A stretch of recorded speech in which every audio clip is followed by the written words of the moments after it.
የአማራ ኤፍኤም ደብረ ብርሃን 91.4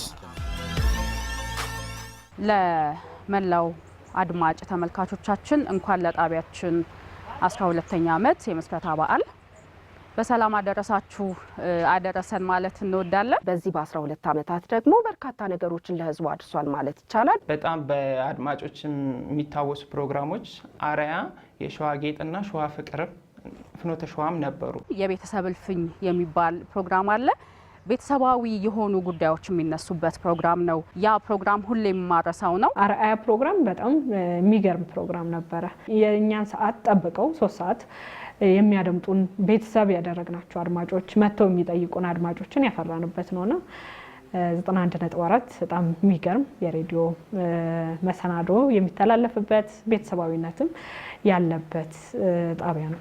ከሰሜን ሸዋ ዞን ከደብረ ብርሃን ከተማ ባለፈ አፋር ክልል፣ ሶማሌ ክልል፣ ምስራቅና ምዕራብ ጎጃም፣ ምዕራብና ምስራቅ ሐረርጌ የመደመጥ እድል ያለው አድማጮችን በብዛት የሚሰሙት ሬዲዮ ጣቢያ ነውና አድማጮቻችን ቤተሰቦቻችን ናቸው። እንዳየው ደም ይባላል ከሸዋሮቢት ዝልቂ አካባቢ 05 ቀበሌ። እኔም ልጅም አድማጮች ነን። ኤፍኤም ሬዲዮ ጣቢያ ማድመጥ የጀመርኩት ከሙከራ ስርጭቱ ጀምሮ ማለት ነው። በደንብ እያዳመጥኩት ነበር እና ኤፍኤም ሬዲዮ ጣቢያ ለኔ የስነ ምግባር ትምህርት ቤቶች ናቸው ብዬ ነው የማስበው።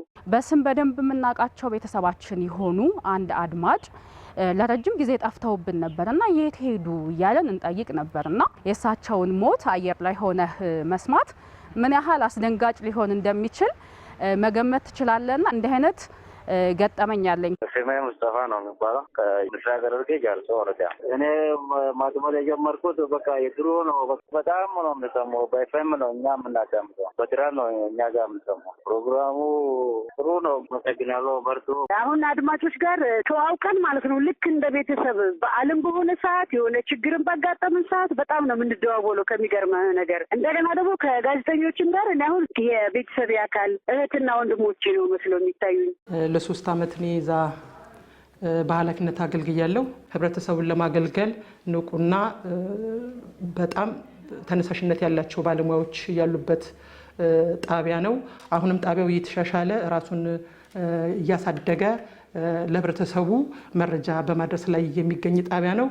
በተለይ አሁን ባለንበት ዘመን የቴክኖሎጂ ዘመን ነውና በቴክኖሎጂ ታገዙ ብዙ ስራዎች እየተሰሩ ነው። በየሳምንቱ ቅዳሜ ወደ እናንተ የሚደርሰው ትላንትና አንድ አፍታ የተሰኘው መሰናዷችን በዚህ ሳምንት የአሚኮ ደብረ ብርሃን 91.4 ሬዲዮ ጣቢያ ያለፉት 12 ዓመታት ትዝታዎች ምን ይመስላሉ የሚለውን ወደ እናንተ ልናደርስ ወደናል። ትላንትን ለአንድ አፍታ